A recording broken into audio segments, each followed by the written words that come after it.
হাসরের দিনে আত্মীয়তার হক সম্পর্কে জিজ্ঞাসা করা হবে যে আপনার আত্মীয় স্বজন যখন বিপদে পড়েছিল তখন আপনি তাদের পাশে গিয়ে দাঁড়িয়েছেন কিনা, তাদের খোঁজ খবর নিয়েছেন কিনা, তাদের বিপদের সঙ্গী হয়েছেন কিনা।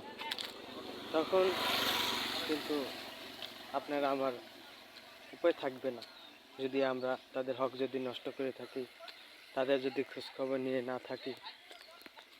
সেক্ষেত্রে একটা বিষয় আসে, আমরা বলি যে আসলে সে আমার খোঁজ খবর নেয়নি, ই করেনি। এখন আপনারও তো এইটা ভাবতে হবে যে আমি তার খোঁজ খবর নিয়েছি কিনা। দেখেন, অনেকের হিংসা থাকে, অহংকার থাকে, কি জন্য? যে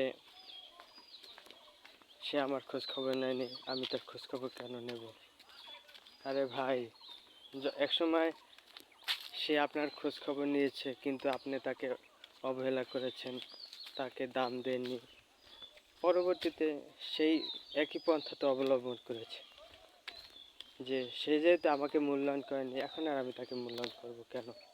আসলে তখন আর খুবই আফসোস করবেন।